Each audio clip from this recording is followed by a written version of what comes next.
This is why I'm not going to pass down my millions to my son. For those of you who don't know me, my name is Dan Henry, and I went from a broke pizza boy to a multimillionaire with my online business. I've made a lot of money and I've lost a lot of money. And what I try to do on this channel is share the painfully obvious and stupid mistakes we all make as entrepreneurs that costs us sometimes everything. Because I truly believe that it is very easy to become a millionaire. What is hard is getting out of your own way. This is why I am not just going to give what I have earned to my son. Here's the cash, go. A lot of people don't know this about me, but my grandfather on my father's side was rich. He was a physicist and he invented the first sound wave gun for the U.S. Navy. The company that he worked for where he invented it made a lot of money from that, military contracts.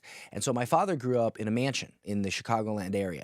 They had hunting dogs, they had multiple properties, all this stuff.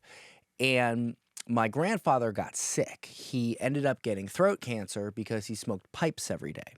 Well, back then it wasn't like it is now. And so if his company would have found out that he had throat cancer, they would have let him go and he would have lost everything.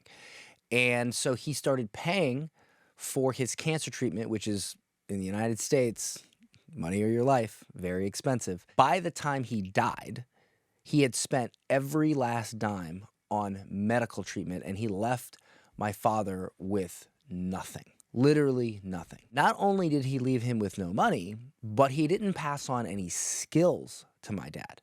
And so my dad went off and became a radio DJ. And a lot of people also don't know this, but he was a shock jock in the 80s, much like a Howard Stern. Only his thing wasn't being sexual on the radio. He actually hated that. He's always hated Howard Stern for that. He played this drunk character where he would get drunk on the air and he would do wild things. And he made a living from basically being an entertainer.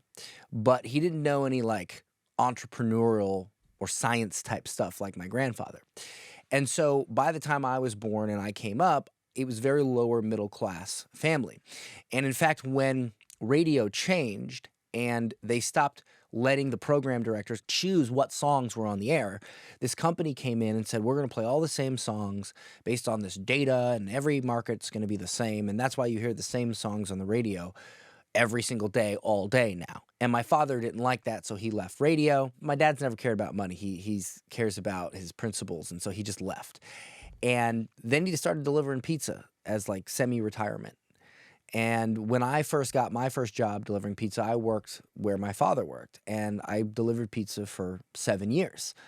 And eventually I started getting wise. I was like, listen, things are getting tough. And this was back then. Like, things were getting tough in America. Prices were going up. I was sick and tired of living poor. I was sick and tired of having to eat ramen noodles. One time I ate ramen noodles for 6 months straight because that's all I could afford. And I was honestly, I was over it. And so I got this job at a sales company. It was actually the first job that Billy Mays had, or the first company, Billy Mays, the OxyClean guy, where he first worked. And that's where I learned how to become a pitch man. That was my first real training into sales. And the owner of that company was a billionaire named Jeff. And one day after I'd been working there for, I don't know, a year or two, I asked him, I said, hey, you know, what's like, how do you get rich? And he kind of laughed and he's like, no, don't worry about that. And I said, no. Like, I really want to know, like, how do you get rich? And he looks at me and he says, well, you're not going to like the answer. I said, I don't care if I like it or not. I'm like, tell me. And he says, look, the way you get rich is you solve problems. You solve problems other people are not willing to solve, period. If somebody has a problem and you can solve it, they will pay you to solve that problem. The bigger the problems you can solve, the more money you can make. I said, okay, well, I don't, like, what problems can I solve? He's like, bingo. He's like, look, every problem that has ever been able to be solved has a book written on how to solve it. There's books, there's trainings, you can go to seminars. He's like, most people, they think about investing in real estate or they invest in stocks. He said, you need to invest in this because there's no greater return you can make than a business than your brain. So he said, you need to get as much information in your brain as possible on how to solve problems that people are willing to pay for. So sometime after that, I ended up quitting that job because it was a lot of travel and I didn't want to do that. And I moved back to Florida. The job was in Jersey, and then I worked that job in Chicago. I moved back to Florida. And I started doing what he said. I started reading books every single day, a business book every single day. And I started acquiring skills every single week. And I got to a book a week. And so one day I decide I'm going to start doing this thing. And I start solving problems. I find a problem that I can solve in my life. I solve it. And then I offer to solve a problem in somebody else's life, the same problem. And then I solve it. And then as I solve those problems, I acquire new skills because gaps are created. My first thing I ever did was I ran, that was my own, where I charged people to solve their problems, was I ran Facebook ads for local businesses. And the reason I ran Facebook ads for local businesses is because I had a local business. I learned Facebook ads to get people into my establishment. And when I sold that establishment, I then went and did it for others. And then as I ran ads for them, I realized, oh, wait a minute, they needed help with other things like marketing, like this, like that, da, da, da, da, da. And I started identifying the gaps, learning the skills required to fill those gaps. And now the problems that I could solve became bigger and bigger and bigger, which means I could charge more and more and more. And I remember at one point, I was charging $1,000 a month to like do everything for somebody.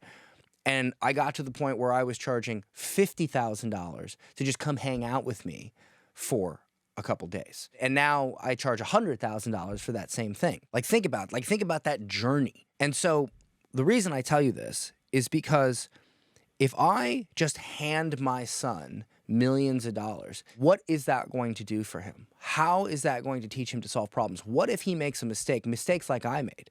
Look, I'll be honest with you. I lost millions because I got way too overzealous about crypto. I'll give you an example. I lost $750,000 investing into a food service company during COVID because they had a contract with the state of New York to provide COVID meals. And then the state of New York broke the contract. How could I see that coming, right? I invested at least $1 million in crypto. It went up and then it went down. I lost a ton in crypto, along with everybody else, right? And all these terrible decisions that I made at the wrong time. Now, think about this. I'm in my 30s. My son is 5.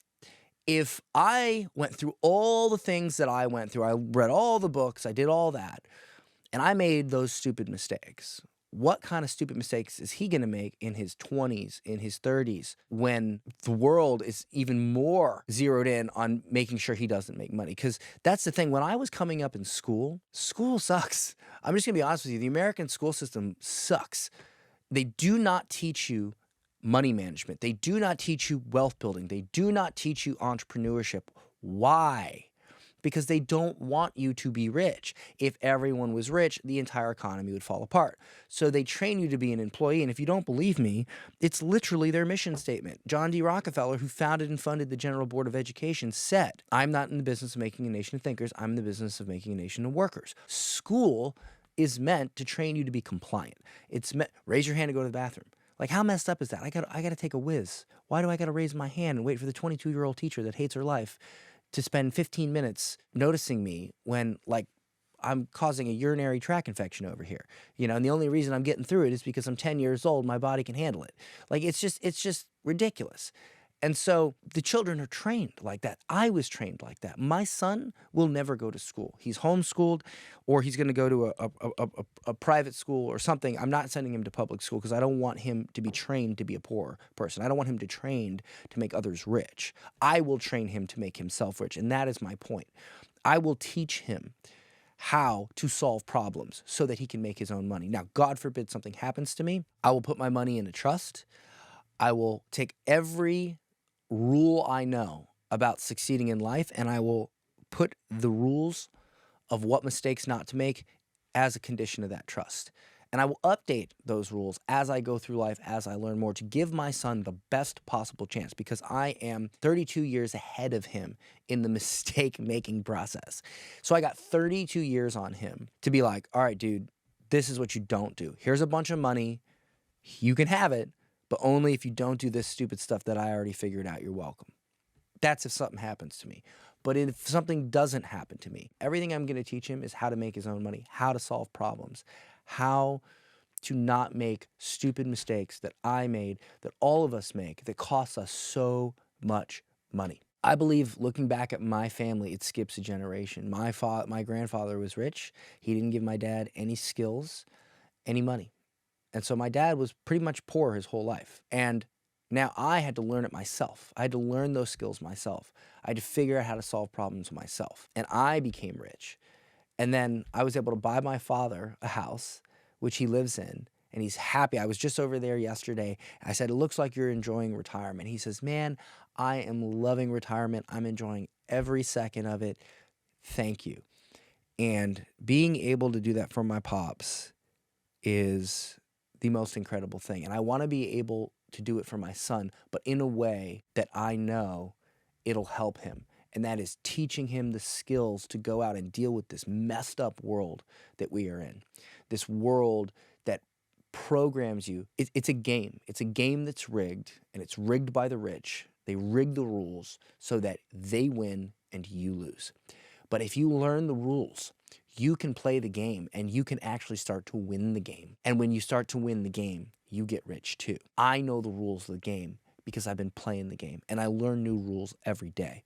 I'm going to pass those rules down to my son instead of just giving him cash that he will then go out and blow because he's young, and so was I, and so were you at one point, and you know what I'm talking about. And so that is my plan for my son. That is the best way I can support my son at this point. And so I encourage you, not just for your children, but for you, learn as many skills as you can to solve little problems, then bigger problems, and bigger problems. Fill in the gaps as you go, and you will become someone who will always be able to make money. Because if you can solve problems, people will pay you to solve those problems. And so that should be the biggest investment you make in yourself. Hope you enjoyed this video. See you in the next one.